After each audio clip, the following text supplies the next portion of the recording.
Welcome everybody and welcome to the morning routine. It's Monday morning, May the 14th, 2018, episode number 346.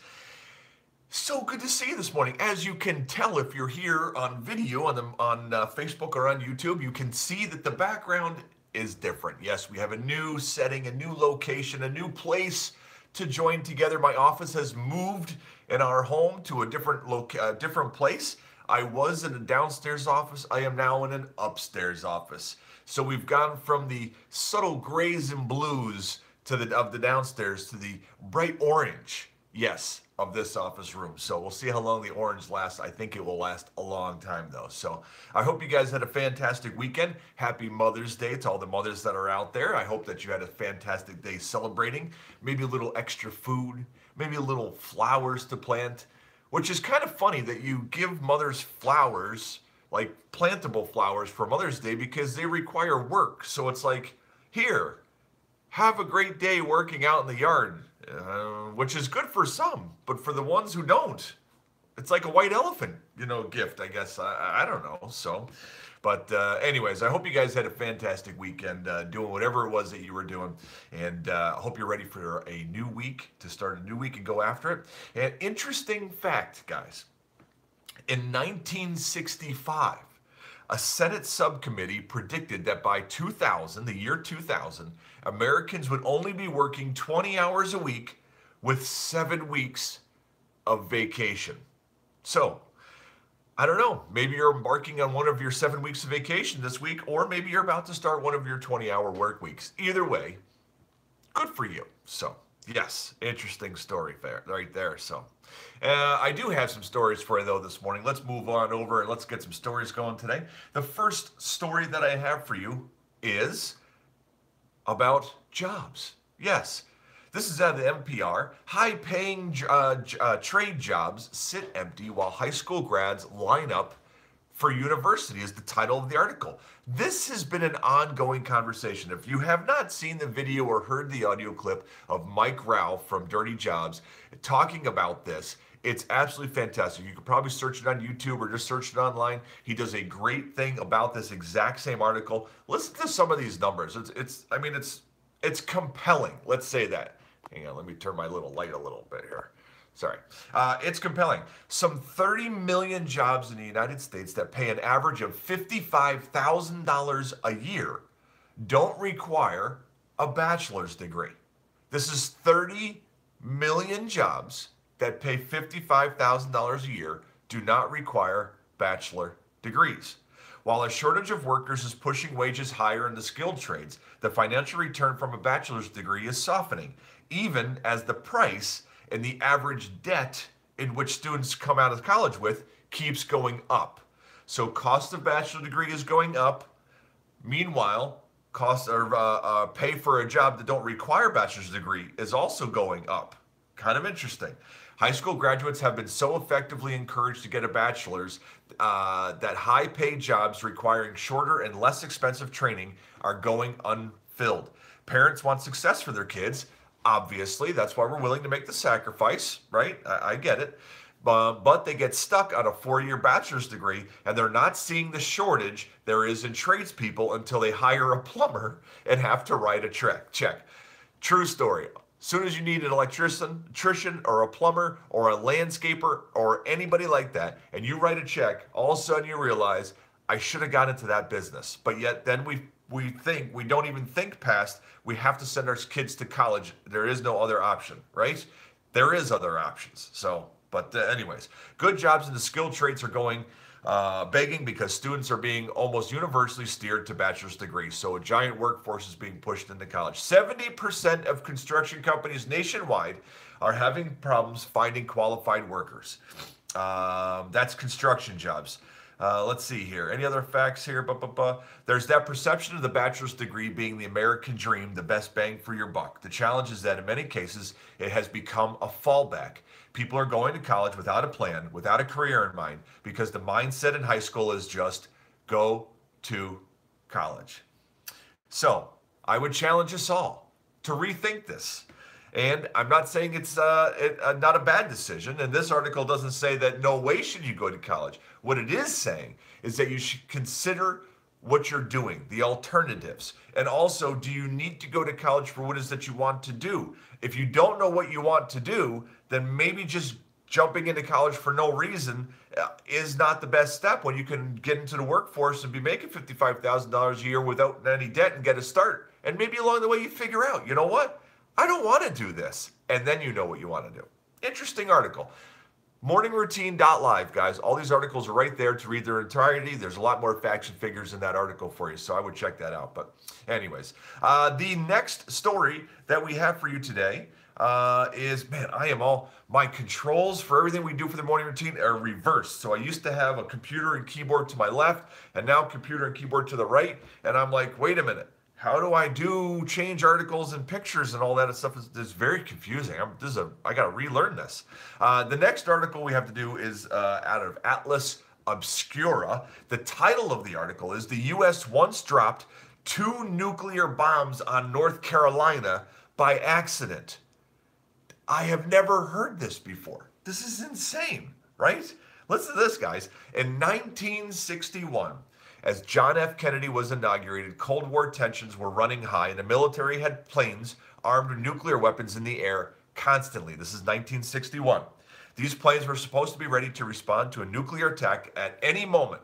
And if the planes were already in the air, the thinking went that they would survive a nuclear bomb hitting the United States and be able to retaliate. But one of the closest calls came when an American B-52 bomber dropped 2 nuclear bombs on North Carolina. In January, a jet carrying 2 12-foot-long Mark III hydrogen bombs met up with a refueling plane, whose pilot noticed a problem. Fuel was leaking for the plane's right wing. The wing was failing, and the plane needed to make an emergency landing. But before it could, its wing broke off, followed by the tail. The plane ended up crashing. On the way down, though, the doors opened, and the bombs broke free and fell onto North Carolina. Now, the good news is, guys, that when they found these things, there was a 7-step sequence to keep these bombs from blowing up. And when they found them, the last one little safety switch was still turned to safe. And it never exploded. That's on the first bomb. The second bomb, they never found. They have no idea where the second bomb is. Never found it. Pretty curious, so. But anyways, that's our little hydrogen bomb close call. A little snippet of history for you this morning. One last little story I've got for you this morning is out of Atlas Obscura. And this is kind of cool. I'm going to show you a picture right now if you're watching on video. And the picture right now is of a bottle. It's a liqueur bottle. And inside of it is a full-sized pear. Yes, inside the bottle. So the question when I saw this was, this is a brandy bottle. The title of this article is "The Brandy That Grows on Trees," because this is a brandy bottle with a full-size large pear inside the bottle. How do they get the pear in the bottle is what struck me when I saw this. Listen to this. Producers in France, Switzerland, and Germany sell their signature, I'm not going to get this right, Pear Williams Eau de Vie? Poiri? It's in French, I think. I don't know. Pear Williams Eau de Vie. That's what it is. Yes, right there. Which means Williams pear flavored clear brandy. That's what it means. With a full-sized fruit accompanying the alcohol inside of each bottle. Farmers simply surround a blossom in glass and then adhere the container to the tree. As the fruit continues to develop and mature, attendants pump in fresh air and nip other pears from the branch to keep it this way. Isn't that amazing? They take the bottle and hook it to the tree with the blossom inside, and then they have to blow air inside the bottle to keep it, having enough oxygen to grow. Isn't that awesome? What a unique idea. It's amazing. So the old-fashioned drinking is expectedly sweet and fruity. It's grown with a Bartlett pear. And they said, and how do you get the pear out of the bottle when you're done? Well, you use a thin blade and you stick it inside and slice it up and pull it out piece by piece. But the most intriguing part was how to get the pear in the bottle. And now we know their secrets. I think it would be fun to try this. It would be very trend to have like an apple tree or something and take some kind of a weird jar and put the blossoms. I don't know, it just sounds like fun. I don't know, right? So, anyways, on we go, guys, to some Google Trends. Let's go check and see what's trending. The top 10 most searched things yesterday on Google. Number 1, Cavaliers versus Celtics. Yes, basketball. Number 2, Washington Capitals. They're still playing and still winning. That is the hockey team. Number 3, Dia de la Madre. Dia de la Madre. This whole thing is in some foreign language, and so I don't know why that is trending and what it is, but it's number 3 on the list of most searched on Google. That's amazing. Dia de la Madre. All right, number 4, Mother's Day cards. You know what? If you were Googling mother, is that Spanish, Kim? Thank you. Do you know what it means, though? Dia de la Madre. Something mother. Oh, wait, does it mean the Mother's Day? Ha! I was right. I was right. Mother's Day in Spanish. Awesome. Fantastic. Number 4 was Mother's Day cards. If you're Googling Mother's Day cards on Sunday, on Mother's Day itself, the only explanation I can think of is you forgot to buy a card. Good morning, Dad. Happy anniversary, Dad, yesterday. I just thought last night that I called Mom and I forgot to call you since you guys weren't together. I apologize. I hope you had a great anniversary. But if you're Googling Mother's Day cards on Mother's Day, it's because you forgot to buy a card because it's too late to buy one then, and you're simply looking for a verse that you can write inside of a blank one. That's my own little hypotheses. Wrong or right, that's what I'm thinking. So, anyways, number 5, Azealia Banks. Number 6, NASCAR, as in the racing. So, number 7, Carrie Underwood. Number 8, America versus Santos. That's soccer. Number 9, Levante versus Barcelona. Also soccer. Number 10, Paris. Just Paris. That's it. One word. Paris is trending at number 10. So on we go to some news. Let's go check out and see if there's any news to talk about this morning that's worthwhile. Let's see, Hawaii. This volcano action is still going on in Hawaii, guys. Hawaii issues warning for explosive eruption as 2 new fissures open up. They've been talking about this since last week. We can see a major eruption going on out there, which is quite scary for the people who live over there. I mean, that's frightening. So let's see here. ZTE, which is a Chinese tech company. In concession, Trump will help China's ZTE get back into business. They were basically out of business after all the things that were going on with import restrictions and stuff like that. So one of the concessions are going to help them get back in business. Next, Cleveland Cavaliers and Boston Celtics. That is trending news. Celtics ambush Cavs early on way to Game 1 route. Lethal Weapon, the show, has been renewed, guys, but they're changing out the lead actor. Wholesale price index. The wholesale inflation hits 4-month high at 3.18% in April, which is up from March. National Hurricane Center. It's that time of year. Tropical system developing in the Gulf of Mexico. New Orleans impact not expected. So New Orleans, you have been saved this time. And let's see here. That is about it for the trending news for today. So let's move forward, guys, to a passage of wisdom this morning. This morning, I had to get this one. You know, in honor of Mother's Day yesterday, we had to do something that had to do with moms. And there's plenty of things out there that have to do with moms. So, but today, we're doing Proverbs chapter 1, verse 8.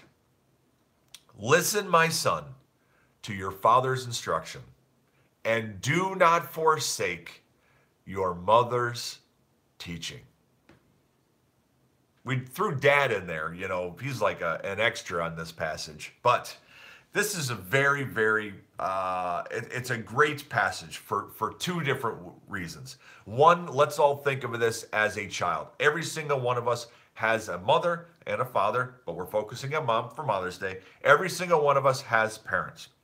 Listen, my son, to your father's instruction and do not forsake your mother's teaching.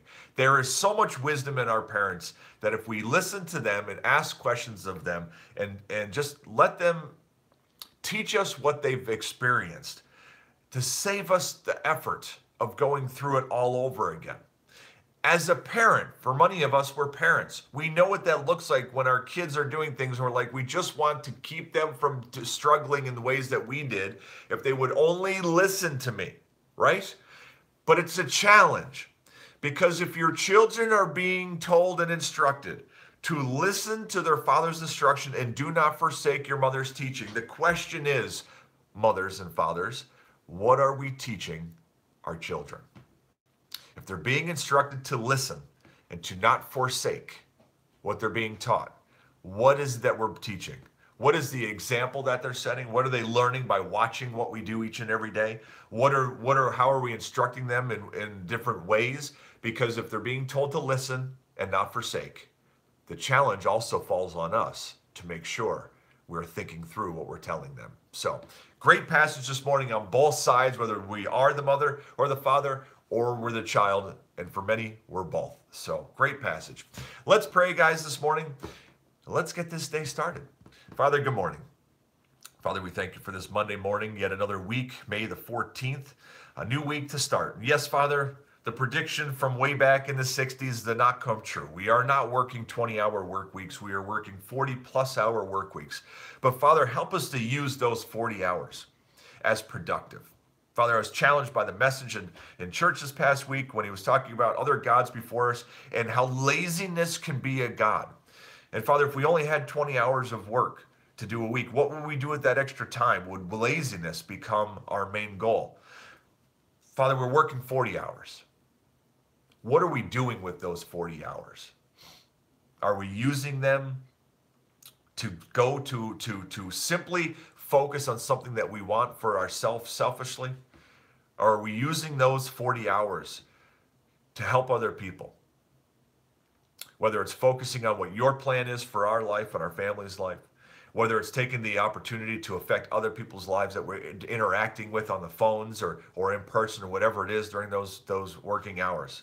Father, help us to use those work hours as a productive time of our day and not just something that we have to do so we can get to the other parts of our day that we want to do. Be with us today as we go out into our work to be effective for you. Father, I thank you for mothers today. I thank you for yesterday's celebration of all the mothers out there. What a special gift, the way you've designed them to be nurturing and loving the way that you have. We all are very thankful for the opportunity to have a mother at some point in our life. And I am blessed to have mothers still today. We love you and we thank you. Amen. And that, my friends, is a wrap to the morning routine. Thanks for being here today. I hope that you guys have a fantastic Monday. And don't you forget that until tomorrow morning, you have 24 hours from now to tomorrow when we talk to make use of your time most effectively and to be exactly who you are meant to be. I love you guys. Have a great day.